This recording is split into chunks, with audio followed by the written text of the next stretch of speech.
Welcome to मार्गदर्शक। और आज हम बात करेंगे मोहम्मद ऑफ गौर यानी कि मोहम्मद गौरी की। आप जानते ही हो पिछली वीडियो में हमने सारी मोहम्मद गजनी की बातें कर ली थी और उसके बाद क्या हुआ, जो इस्लामिक रूलर्स थे उन्हें पता लग गया कि हिंदुस्तान के जो राजा हैं, राजपूत राजा हैं, उनकी कमज़ोरी है और उन्हें हराया जा सकता है। उस वक्त क्या था, हिंदुस्तान छोटे छोटे राज्यों में बटा हुआ था, तो उसका फ़ायदा लेते उनके पास ज़्यादा आर्मी नहीं थी और वो भी सोचते थे उन पे कोई हमला नहीं कर सकता, क्योंकि 600-700 सालों से कभी किसी ने हमला किया ही नहीं था। उससे पहले कभी भी किसी और रूलर ने हमला किया ही नहीं था, वो आपस में ही लड़ते रहते थे। तो इस बात का उन्हें था कि ये गोल्डन टाइम हमेशा के लिए ऐसे ही चलता रहेगा, लेकिन ऐसा हुआ नहीं। सबसे पहले कासिम, फिर मोहम्मद गजनी और फिर मोहम्मद गौरी ने हमला किया हिंदुस्तान पे। तो आइए हम जानते हैं मोहम्मद गौरी की सारी कहानी। उसे मोहम्मद ऑफ गौर भी कहा जाता है। गौर जो है एक एरिया है अफ़गानिस्तान में, तो उसे मोहम्मद ऑफ गौर भी कहा जाता है। तो क्या है, गुरिड एम्पायर थी, गौर की जो एम्पायर थी उसे गुरिड एम्पायर कहा जाता था। ये गौर का एरिया है अफ़गानिस्तान में, छोटा सा आप देख रहे हैं, वो यहाँ के शासक थे। उससे पहले गजनी यहाँ के शासक थे, तो उसके बाद बने गुरिड एम्पायर। उसके बाद क्या हुआ, ये रही 819 से 1215 तक एम्पायर। ये आप देख सकते हैं अपने पीक पे इतनी बड़ी एम्पायर थी। इसमें बहुत ज़्यादा एरिया था, Turkmenistan, Afghanistan, Iran, Tajikistan, Bharat का जो गंगेटिक प्लेन्स हैं, नेपाल, बांग्लादेश तक ये इसके एरिया में आता था। तो बहुत बड़ा एम्पायर था। मोहम्मद ऑफ गौर जो था वो, उसका जन्म हुआ था 1149 में। जब भी मैं मोहम्मद ऑफ गौर या गौरी कहूँ तो वो एक ही बात होगी, तो आप इस बात को समझ जाइएगा। 1149 में इसका जन्म हुआ था। कहाँ हुआ था? गौर एरिया में, अफ़गानिस्तान में। इसके पिता का नाम था बहालदीन सम एक। इसके भाई का नाम था गियत अल-दीन मोहम्मद। इन दोनों में अच्छा प्यार था, इसके भाई और इसमें। इन्होंने इकट्ठे बहुत सारे युद्ध लड़े दुश्मनों के ख़िलाफ़ और बहुत सारे युद्ध जीते भी। देखिए, जो गजनी था वो किसी भी बैटल में हारा नहीं था, लेकिन ये बैटल्स में हारा भी था और इसने अपने जो भी हार हुई उससे इसने सीख ली और आगे के बैटल्स में उस रणनीति को बनाया कि कैसे उसकी हार की वजह क्या थी, और उससे इसने बहुत कुछ सीखा। इसका आगे अब देखेंगे भी, जब ये पृथ्वीराज चौहान से लड़ेगा तो अपनी हार को रिव्यू करेगा और फिर उससे जीतेगा। और एक उनके अंकल थे जिसका नाम था फ़खर अल-दीन मसूद। तो ये बेसिक कैरेक्टर्स थे इनकी लाइफ स्टोरी में। जो इसका अंकल था, जब इसके पिता की मृत्यु हुई तो उसने कहा कि मैं अब यहाँ का शासक बनूंगा। तो इन दोनों भाइयों ने कहा कि आप आ जाओ, आप हमसे युद्ध करो और यहाँ के शासक बन जाओ। तो इन दोनों भाइयों ने मिलकर अपने अंकल फ़खर अल-दीन मसूद को हराया युद्ध में और वहाँ के शासक बने। और फिर शासक कौन बना? मोहम्मद गौरी। मोहम्मद गौरी वहाँ का शासक बना। फिर वहाँ पर शासन करने के बाद क्या था, वहाँ पर एक ओगोस टर्क थी। ये एक ट्राइब थी ओगोस टर्क की। तुर्क जो थे ओगोस थे, वो इनसे उनकी लड़ाई होती रहती थी। काफ़ी युद्ध हुए इनके बीच और ये बहुत पावरफुल ट्राइब थी। तो वहाँ पर और भी बहुत सारे ट्राइब्स थे, इनके युद्ध होते रहते। बहुत सारे लड़ाकू ट्राइब्स थे, बहुत ही एक ऊबड़ खाबड़ सा एरिया था, बहुत ही बवंडर चलते रहते थे, बहुत ही हार्श लाइफ थी इनकी। तो 1173 में इन्होंने ऑगोस्ट को भी हरा दिया गजनी में इन्वेड करने के बाद, और वहाँ का एरिया भी अपने अंदर मिला लिया। जो मोहम्मद गजनी था उसने हमेशा लूटा, लेकिन इन्होंने हमेशा लोगों को, जो एरिया था उसको कैप्चर किया और अपने साथ मिला लिया।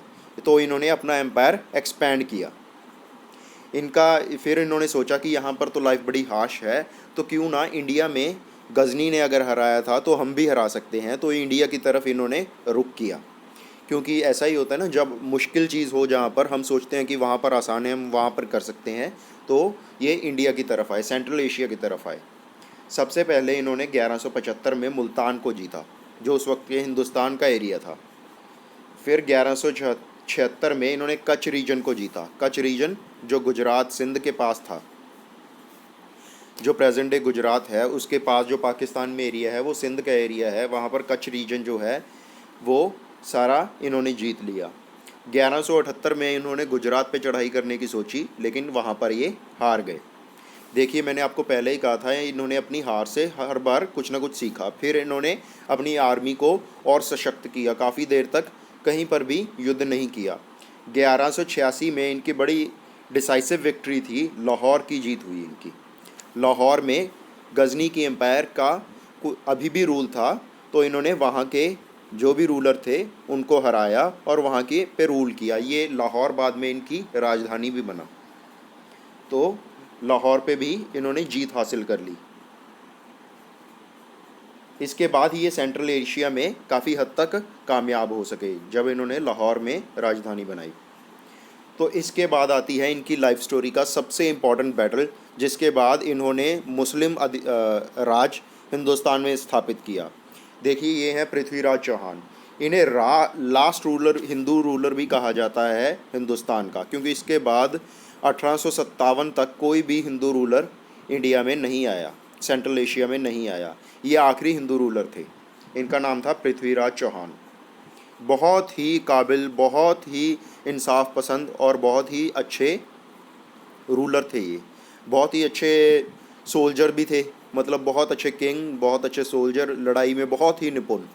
बहुत से लोग इन्हें आइडलाइज करते थे। इनकी लाइफ स्टोरीज़ पे बहुत सारी स्टोरीज़ लिखी गई हैं। तो ये कहाँ के राजा थे? इनके आमेर के राजा थे। इनके पास कौन से राज्य थे? जैसे अब आज का प्रेजेंट डे का पंजाब, हरियाणा, दिल्ली, आमेर, ये बहुत सारा राज इनके अंडर आता था। देखिए, पंजाब को उस वक्त लाहौर तक जो था वो सारा पाकिस्तान वाला पंजाब भी पंजाब में आता था। ये नॉर्थ वेस्ट प्रोविंस जो भी थे ये सारे पंजाब में ही आते थे। तो ये बहुत शक्तिशाली राजा थे। इनके पास 3 लाख घोड़ों की कैवलरी थी। तो ये लास्ट हिंदू किंग भी माने जाते हैं नॉर्दर्न इंडिया के। इनके ब्रदर थे। देखिए, जो साउथ था वहाँ पर बहुत सारे हिंदू किंग थे, लेकिन नॉर्दर्न इंडिया में वो जब मुग़ल आ गए तब भी साउथ में हिंदू किंग थे, लेकिन नॉर्थ में ये आखिरी हिंदू किंग थे। इनके ब्रदर थे गोविंद राज। ये भी बहुत ही अच्छे सोल्जर, बहुत ही अच्छे एक तरह के अपने भाई के साथ कंधे से कंधा मिलाकर काम करते थे। उनके जनरल थे गोविंद राज।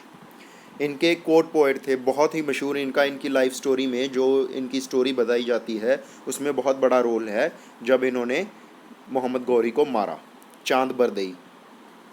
इनके ऊपर बुक भी लिखी गई है, पृथ्वीराज रसो, इनके कोर्ट पोएट चांद बरदई की तरफ से। ये इनके प्रीस्ट भी थे यानी कि, और कोर्ट पोएट भी थे।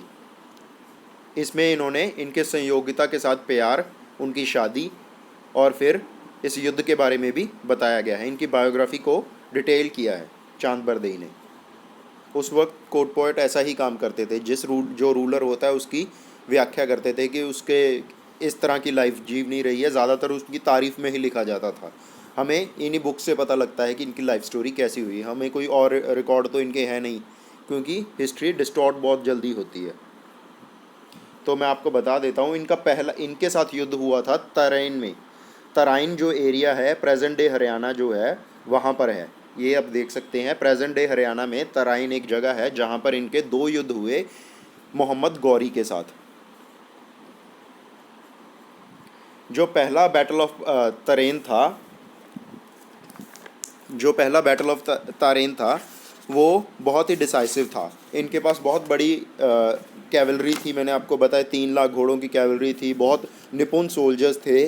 तो ये हरियाणा में जब बैटल हुआ तो 1 लाख फ़ौज थी उसके पास, मोहम्मद गौरी के पास, लेकिन वो कहीं भी टिक नहीं पाई। और जो पृथ्वीराज चौहान थे इन्होंने भगा भगा के मारा और ये वहाँ से भाग गए। एक ऐसा भी कहा जाता है कि घोड़े पर सवार होकर लड़ रहा था मोहम्मद गौरी, तो इसको इतना ये थक गया था, इतनी इसको चोट आ गई थी कि ये घोड़े से गिरने ही वाला था। अगर ऐसा हो जाता तो ये वहीं पे मार दिया जाता, लेकिन इसके एक सैनिक ने इसको घोड़े से गिरने नहीं दिया और इसको लेके भाग गया वहाँ से, और इसकी हार हो गई और इसे पकड़ लिया गया। तो उसके बाद क्या हुआ, सबसे बड़ी जो गलती अपनी लाइफ स्पैन में की पृथ्वीराज चौहान ने, वो क्या की, उसने इसे पकड़ा और इसे बख्श दिया। इसे कहा कि तुम्हें बख्श दिया जाता है, जाओ तुम जाकर अपने राज्य में वापस चले जाओ और मेरा आधिपत्य स्वीकार करो। और ये वापस चला गया। 1191 की बात है जब पहली तरेन की लड़ाई हुई। तो इसके बाद क्या हुआ, ये इसने मन में सोच लिया कि इस बेइज्जती को ये बर्दाश्त नहीं कर सका। उसके बाद क्या हुआ, पृथ्वीराज चौहान जो है संयोगिता, जो कन्नौज के राजा थे, उनकी बेटी को इन्होंने उठा लिया था स्वयंवर से। वो भी इनके प्यार में थी और इनके पिता जो थे इनके दुश्मन थे पृथ्वीराज चौहान के। तो इन्होंने उन्हें लेकर घर से उनके भाग गए थे और लगभग कुछ सैकड़ों फौजियों के साथ, अपने सोल्जर्स के साथ ये वहाँ पर पहुँच गए थे और उनको घर से उठा लिया था स्वयंवर के वक्त और उनसे शादी कर ली थी। उसके बाद क्या हुआ, इनका अपने लड़ाई में, राज्य में, स्टेट अफेयर्स में बिल्कुल भी ध्यान नहीं रहा और संयोगिता के प्यार में ही पड़े रहे। इसके बाद चांद बरदई ने इनको कहा कि हमें युद्ध में भी लड़ना है, इसलिए आप अपना ध्यान, आंखें खोलिए और युद्ध की तरफ ध्यान दीजिए। ये बहुत ही कुशल शासक थे, इन्होंने जल्दी ही युद्ध में ध्यान दिया। तो क्या हुआ, 1191 में हार के बाद 1192 में मोहम्मद गौरी वापस आया और उसने एक चिट्ठी लिखी पृथ्वीराज चौहान को कि आप मेरा आधिपत्य स्वीकार कर लो वरना मैं आप पे चढ़ाई कर दूंगा। तो पृथ्वीराज चौहान को लगा कि ये पागल हो गया है, इसके दिमाग में कोई फ़र्क पड़ गया, अभी तो हरा कर भेजा है और ये फिर कह रहा है कि मेरा आधिपत्य स्वीकार कर लो, नहीं तो मैं आपको मार दूंगा, मैं आप पे चढ़ाई कर दूंगा। वो कहता है आजा आजा। पृथ्वीराज चौहान भी कहता है कि आ जाओ, फिर से मरने के लिए आ जाओ, इस बार मैं तुम्हें मार ही दूंगा। तो जब अगली बार ये आया तो इसने बहुत स्ट्रेटजी के साथ लड़ाई की। देखिए, जो हिंदुस्तान में जो राजा थे वो सुबह से लेकर सूर्यास्त तक लड़ाई करते थे। जब तक सूर्य होता था तब तक लड़ाई करते थे। जब सूर्य छिपता था तो एक नियम होता था कि वो हर राजा मानता था। लेकिन जो जो मोहम्मद गौरी था, उसने क्या किया, रात में इन पे हमला किया जब ये सोए हुए थे। उसने हमला किया और एक अपनी कैवलरी 10,000 लोगों की, आर्चर्स की, जो तीरंदाज थे, वो रिज़र्व में रख ली। इससे क्या हुआ, जब वो ये उठ गए, जल्दी ही उठ गए और इन्होंने उनकी सेना को भगा के मारा। लेकिन जब वो पीछे की तरफ भागने लगे, इसने अपने सैनिकों को कहा मोहम्मद गौरी ने कि आप भाग लेना। जब वो भागने लगे तो पृथ्वीराज चौहान के सैनिक भी उनके पीछे उनको मारने के लिए भागे। तो जो एक रिज़र्व कैवलरी थी वो इनको पीछे से घेर लिया। उसने, ये सैनिक हैं, उनको पीछे से घेर लिया और इन पे तीर मारे और बहुत ज़्यादा लॉसेस हुए। पृथ्वीराज चौहान की आर्मी में बहुत ज़्यादा लोग मर गए। इसके बाद उनका जो खाना था या जो भी उनके पास राशन का सामान था वो सब इन्होंने कैप्चर कर लिया। तो इस तरह से पृथ्वीराज चौहान को इन्होंने उस बैटल में हरा दिया। जो दूसरा बैटल था 1192 में तराइन में। तो उसके बाद पृथ्वीराज चौहान को इन्होंने पकड़ लिया और मार दिया। एक स्टोरी ऐसी भी है, जब इसने इनको पकड़ा, ये बहुत से स्टोरियन इसको झुटलाते हैं कि ये सिर्फ कविताओं में है, कि जब पृथ्वीराज चौहान को इसने पकड़ लिया मोहम्मद गौरी ने तो इनकी दोनों आंखें निकलवा दी। ये बात जब इनके प्रीस चांद बरदई को पता लगी तो वो गौरी के पास गए और उन्होंने कहा कि इनको छोड़ दीजिए। तो उसने कहा कि मैं इसको छोड़ूंगा नहीं, मैं इसको मारूंगा। तो उन्होंने कहा ये बहुत अच्छे आर्चर हैं, इनके बहुत कला है। तो मोहम्मद गौरी ने भी इनकी जो ताकत के बहुत नमूने सुन रखे थे, बहुत बातें सुनी थी इनके हीरोइक्स की, कि बहुत ही कुशल शासक हैं, बहुत ही अच्छे योद्धा हैं, और उसने देख भी लिया था युद्ध में। तो चांद बरदई उन्होंने कहा कि ये 7 घड़ियाल को, पेड़ों को एक साथ मार सकते हैं, एक ही तीर में पार कर सकते हैं। तो उसने कहा ये तो नामुमकिन है। उसने, चांद बरदई ने कहा कि आप आजमा कर देख लीजिए। तो इसने क्या किया, 7 उसने एक तीर दिया इनको, और ब्रज भाषा बोली जाती थी इनके राज्य में उस वक्त। तो चांद बरदई ने, वो मोहम्मद गौरी को समझ नहीं आती थी, तो चांद बरदई ने कविता के माध्यम से ब्रज भाषा में जो थी इनको बताया कि 24 गज दूर है जो मोहम्मद गौरी है और उसको इन्हें मारना है। तो हवा का रुख इस तरफ से है। सो सारा इनको पोइम में बताया और इन्हें एक ही तीर मिला था। और जब इन्होंने पेड़ों की तरफ निशाना लगाने की कोशिश की तो उसके बाद इन्होंने एकदम से मुड़े और मोहम्मद गौरी पे ही तीर चला दिया और मोहम्मद गौरी वहीं पे ढेर हो गया। इनकी आंखें नहीं थी उस वक्त, सिर्फ हवा और आवाज़ के दम पे ही मोहम्मद गौरी की आवाज़ जब आती है तो उस आवाज़ के को सुनते ही ये उसकी तरफ तीर चलाते हैं और वो उसकी छाती पे लगता है और वो उसी वक्त मर जाता है। उसके बाद चांद बरदई ने इनको भी मार दिया और ख़ुद को भी मार लिया, आत्महत्या कर ली, क्योंकि वो पकड़े नहीं जाना चाहते थे। तो इस तरह इनका भी अंत हुआ और मोहम्मद गौरी का भी अंत हो गया।